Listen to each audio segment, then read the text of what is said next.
National Weather Service now says a tornado damaged a Walmart and other parts of Lawrence County. What the store is doing to reopen as soon as possible. Thousands of people received a sneak peek of the new Ark Encounter Park in northern Kentucky today, and park organizers say they're getting ready for big crowds later this week. In many ways, it's been a really successful run.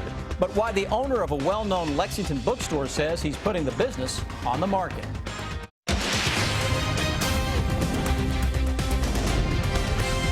This is WKYT News at 6. Good evening. Managers now say that much of the store could be closed for weeks. Tonight, we're getting a much better idea of how much damage a tornado caused at a Lawrence County Walmart. That store in Louisa was packed with shoppers when the storm hit yesterday afternoon. There was also damage elsewhere in the city, and late this afternoon, the National Weather Service determined it was all caused by an EF2 tornado. Hillary Thornton has our top story at 6. It is not their usual task, says Walmart employees. Right now our associates they're going to be part of our cleanup crew. Today, employees focusing on the outside cleanup as other crews work on the heavily damaged roof and restoring power to the building, all in hopes of partially reopening this weekend. We're trying to get grocery open back up, hopefully by the end of the weekend, specifically by Saturday, hopefully. Because that's the part that's most crucial to the community around us. Unfortunately, store manager Marty Bishop says they did lose a lot of their cold and frozen foods after losing power during that storm. Bishop says while a lot of that food from inside the store here is now a loss in their books, he says it was able to go to good use for others. Able to get the food banks in here as soon as the power went out last night, and we were able to donate quite a bit of the cold food and meat and things like that so it will benefit someone in the community, but it is a total loss for us. A loss for the store that is left picking up the pieces. It is a store full of employees that Bishop is praising for their actions as the storm blew through Monday afternoon. It was just mass chaos basically when it first happened. They did a very good job keeping themselves under control and getting the customers to a safe point in the facility and managing it through the entire storm. In Lawrence County, Hillary Thornton, WKYT. Managers tell us it will be 6 to 8 weeks before the store will fully reopen. They say employees will be able to pick up shifts at other nearby Walmarts. The National Weather Service says the tornado had winds of up to about 120 miles per hour. The National Weather Service has determined that a tornado did touch down in Rockcastle County yesterday. Homes and cars around Broadhead were damaged and many trees were knocked down. The National Weather Service says the EF1 tornado had winds around 90 miles per hour. Rockcastle County emergency managers say no injuries were reported. In Lexington, people in one neighborhood spent the day cleaning up the damage caused by falling trees. Some of those trees fell on homes in the Mason-Headley Road area during a storm yesterday. As Monique Blair tells us, some homes have extensive damage. Many people who live in this neighborhood have spent this sunny day cleaning up after a storm came through their neighborhood yesterday. And the family who lives in this Wolf Run Drive home tells me they are thankful after having a close call when the tree that once stood here fell onto their home. Christian Ernest was putting his car underneath the carport yesterday because he says he saw the storm moving closer to his home. He didn't make it inside before the storm actually reached his house. This is a huge tree. It snapped and fell and hit my house, and I did not hear any of it. Just because of the burst of everything that sort of hit me. While Ernest was outside, his wife and 2 twin babies were in the home, in the twins' room. She had turned to get a diaper, I think, and she heard the wind, and as soon as she heard it, she picked him up and walked and ran out of the room, and the ceiling came down as she was leaving the room. Ernest says what matters is that his family was not hurt, and now the focus today has been getting rid of this tree. From just a mental state, I'm glad it's gone, because anytime we'll have any kind of storm, any kind of wind, I'm worried about that tree. Another home in this neighborhood also had a tree fall onto its roof, and crews have been out there at that home all day today also trying to repair that home's roof. In Lexington, Monique Blair, WKYT. Thank you, Monique. A storm in Perry County also damaged some homes and brought down trees yesterday. One woman says strong winds moved her mobile home about 10 feet off its foundation. And a neighbor says the siding of her home was destroyed. But emergency managers say that no one was injured in the storm that hit Perry County. For the most part, the weather has been much quieter compared to yesterday, but we are tracking some storms in parts of Kentucky tonight.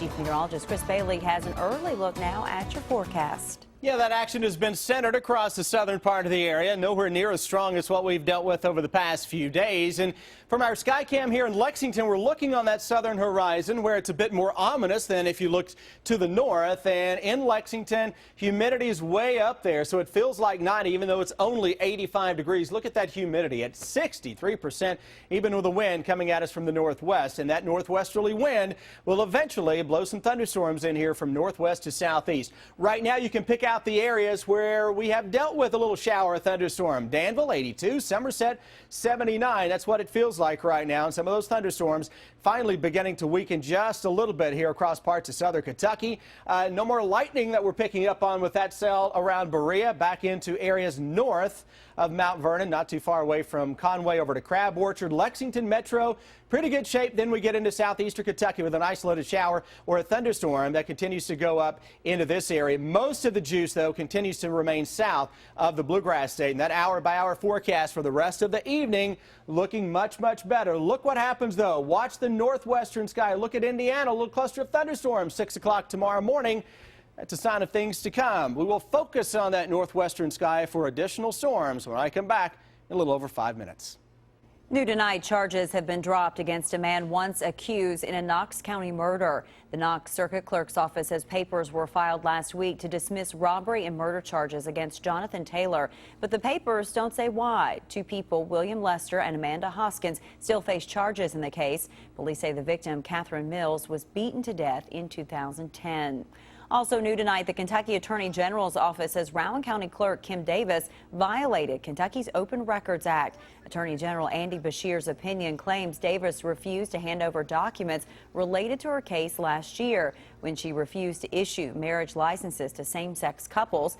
The nonprofit organization Campaign for Accountability requested records between Davis and her attorneys at the Liberty Council, but the Liberty Council refused, claiming the documents were private. Campaign for Accountability then appealed to the Kentucky Attorney General's office. It has been years in the making, but in just 2 days, the Ark Encounter Park up in Grant County will officially open its doors. And today, thousands of people who have supported the project received an early look at the park, which includes a replica of Noah's Ark. Sean Moody has the story. One of the reporters out here today asked Ken Ham if this huge ark would actually float. Ham said it doesn't have to because the Bible says there will never be another global flood, but he does expect this giant boat to bring a flood of another kind to Kentucky. There were about 7,000 people at the park today getting an early peek at the Ark. They were supporters of the project, invited by the Answers in Genesis team. Now we don't have to imagine it, we can actually walk in it, see it, and it's just absolutely amazing. Answers in Genesis founder Ken Ham expects even bigger crowds when the attraction officially opens. And we're going to see 2 million people, I believe, close to 2 million in the first year, maybe more. The boat is built according to the specifications laid out in the Bible. Ham says it's the largest freestanding timber frame structure in the world. Inside, there are mock-ups of animals, including dinosaurs, that Answers in Genesis says were on the ark, as well as how they say Noah was able to get the animals on board. It makes me think the Bible is true, and we have a big God. A lot of the people here today were from out of state, but they said they plan to visit frequently. We're going to even buy a vacation home out here because we plan on coming here every year and trying to invite other people from Wisconsin and all our friends all across the state. Ham says the park will have a big impact on Kentucky in general. It will have an economic impact on the state of Kentucky of $4 billion and create up to 20,000 jobs. Ark Encounter will open to the public on Thursday. In Grant County, Sean Moody, WKYT. Ticket prices for Ark Encounter are $40 for adults, $28 for children, and $31 for seniors. The Morris Bookstore in Lexington has seen many owners since it first opened all the way back in 1937. But this week, the current owner announced he is putting the shop on East High Street up for sale. He's hoping that someone else will carry on the store's legacy. Andrea Walker has the story new at 6. The Morris Bookshop has become a staple for literature lovers in Lexington. It obviously isn't just a place that receives boxes of books and puts them out scattered on the shelf. The people who run this place obviously care and about what they do and know a lot about what they do. Yeah, the whole atmosphere here, they have the chairs out and you can sit and browse, just kind of hang out for a little bit. So it feels like home. It's really comfortable. For Win Morris, this bookstore has played a key role over the last 8 years of his life, but now he's ready to turn the page on the next chapter. In many ways, it's been a really, really successful run. It's just the book business at this point is a really tough business to be in these days. While he will no longer be at the helm, Morris is holding out hope that someone will come along and pick up where he's left off. Everybody, including me, it seems, wants to see the bookstore continue. It's just become time for me to move on to something else. Since news spread that the bookstore is now for sale, Morris says he's received an outpouring of support, which gives him hope for the future. It's important for communities to have places like this. I would miss everything about it. It's like family here. They treat you the same no matter what, and it would be a heartbreaking loss. I've gotten a lot of messages and comments that, oh, so sad and that sort of thing, and I really don't think that is going to be ultimately the end of the story. I think it's going to have a happy, if not even ending, just a happy continuation to the story. And I'll be happy to come just sitting here and use the free Wi-Fi and read some books. In Lexington, Andrea Walker, WKYT. The Morris Bookshop's 8-year anniversary is coming up on July 16th. They're holding a celebration that day with free Ale 81, you can't beat that, and 20% off everything in the store. Right now, a visitation is being held for the founder of Southland Christian Church, Reverend Wayne Smith. He died last week at the age of 87. The visitation will continue until 9 tonight in the main sanctuary of Southland Christian Church on Harrodsburg Road. Another visitation will be held tomorrow morning beginning at 10, followed by the funeral at 1 tomorrow afternoon. Both will be at Southland Christian Church. Friends have planned a special event tonight to help a music video producer who was shot during a robbery in Lexington. That's next. And then details of a new contract that Lexington City leaders have announced for the city's police department. Keep up with the latest news on WKYT.com. Join the conversation on Twitter and become a part of the WKYT Facebook family. Tonight, a benefit will be held in Lexington for a music video producer police say was shot during a robbery. Police say Coleman Saunders was robbed by 3 men on June 27th near the intersection of North Limestone and East 7th Street, and one of them shot him. He's still recovering, and police haven't made any arrests. The benefit will be held tonight at Willie's Locally Known on Southland Drive. Chris Bentley of Sunday Best will be among those performing at the benefit. A $15 donation is suggested. Lexington Mayor Jim Gray has announced a new 4-year contract with the Lexington Fraternal Order of Police.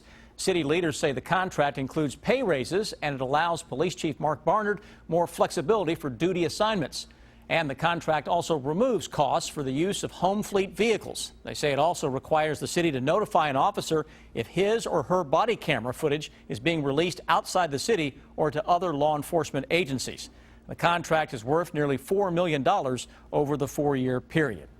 New tonight, a Kentucky racetrack is undergoing some major renovations. Leaders of Kentucky Downs in Simpson County say the changes include knocking down walls to make the building a more open environment.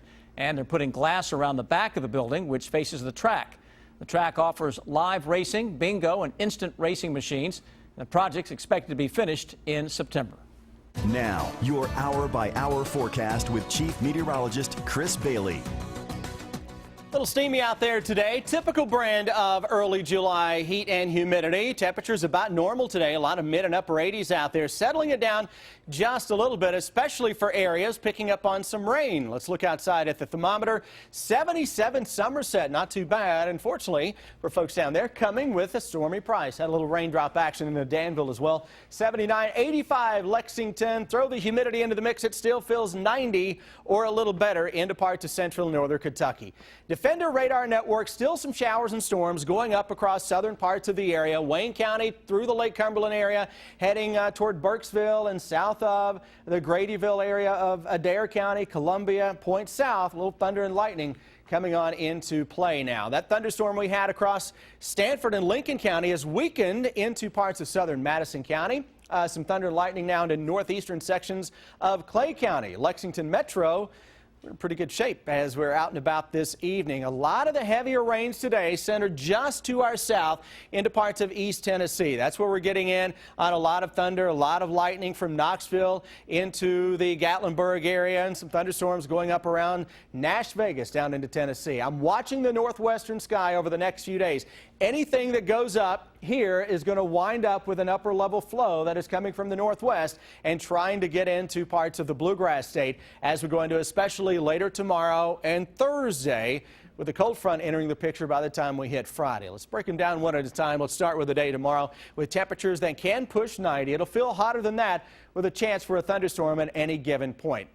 What I'm looking at over the next 3 days is nothing that's an all-day rain. And in between any thunderstorm, that temperature can actually go above 90 degrees with a heat index that may be making it feel like mid and upper 90s. But also, any round of storm that comes up on Thursday can put down enough rain to cause at least some local high water issues. Severe weather a possibility on Friday with heavy rainfall that makes its way through the area as well. Rounds of thunderstorms again, northwest to southeast flow through the next few days, and by the time we hit Friday, may get an out-and-out cold front into parts of central and eastern Kentucky. Hour-by-hour forecast. A scattered thunderstorm possible this evening. Then tomorrow morning, we'll watch southern parts of Indiana. Hoosier State may try to throw a little thunderstorm our way before noon. Break out into some sun. Cue 90 degrees where you live, maybe some low 90s. Then tomorrow evening, tomorrow night, again, northwest to southeast. You'll be sick and tired of hearing me say that over the next few days. Those thunderstorms will continue to work their way on into town, and that's the same setup for the day on Thursday.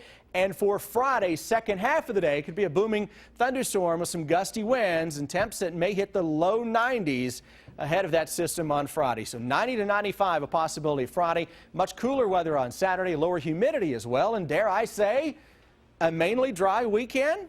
Well, I said it. We'll see if Mother Nature can deliver as we get a little closer to the weekend. We're recording that. I'm making sure we have it. I know, right? Come on, Mother Nature. Don't let me down. Okay. Thanks, Chris. You got it. Well, Brian, the NBA Summer League is off and running around the country. Yeah, Orlando and Utah with Las Vegas beginning in 3 days. Several of the former Wildcats in action, including Alex Poitras, who's trying to find an NBA home. Sports is next.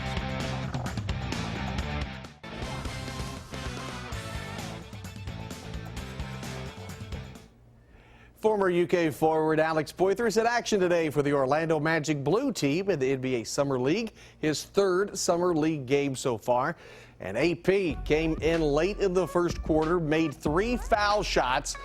Then later on in the second, he would get his first field goal of the game. Nice reverse layup for Poitras, finishing the game with 7 points, 2 steals, 2 rebounds. He played a total of 14.5 minutes. Miami went on to win it 84-68. Aaron Harrison getting his shot with the Hornets last year when another former Wildcat, Michael Kidd-Gilchrist, went down with an injury, opening up a spot for Harrison after spending much of his time in the D-League. So Harrison is using the NBA's Orlando Summer League as another job audition, and so far he's making the most of it through 3 games. Harrison is 10th in scoring, averaging nearly 16 points a game, 4 assists, 4 rebounds. Harrison says defensively he's still improving. Well, I'm just working on everything, every aspect of my game. I didn't get a lot of playing time last year, so I'm just working hard on everything so I can see the floor a little bit more.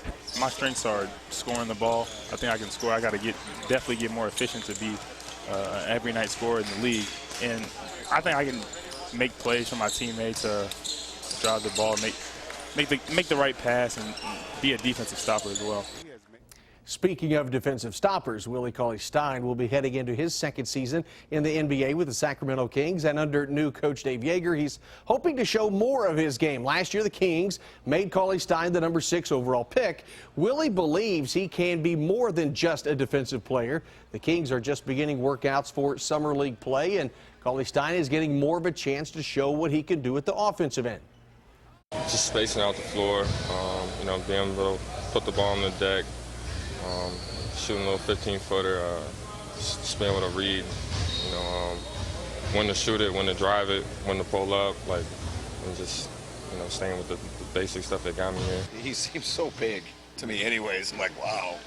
He's a very impressive athlete. So he's been putting in his work, and, the summer is long. It's still a little early. So we'll see. He's got a heck of a July coming up here. Play some Summer League, play some of the Olympics. So it's going to be an exciting month, and what I want to do is I want to feel confident, make a gain, step back, put your feet up for a minute, keep working individually, go to the next place, gain some confidence, and really keep building. And then August is a different month of recovery and kind of getting your mindset ready for the season. 'Tis the season for NBA Summer League. We'll have a lot more over the next 10 days. Back to you guys. Brian, thank you. A final check of your First Alert forecast is next. And then on the CBS Evening News, meet the medical team putting forth a new medical diagnosis for one of America's most famous first ladies.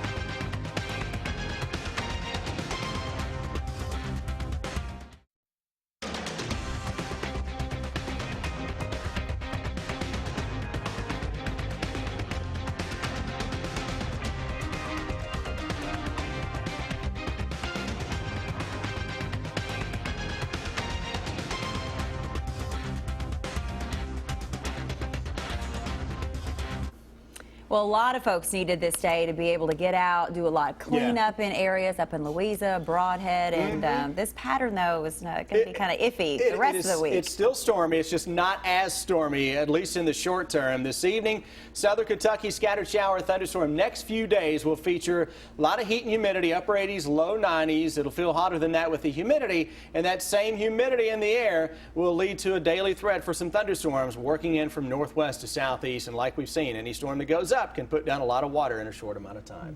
All right. CBS Evening News with Scott Pelley is coming your way next, and we'll see you later tonight. Thanks so much for watching. Have a great night.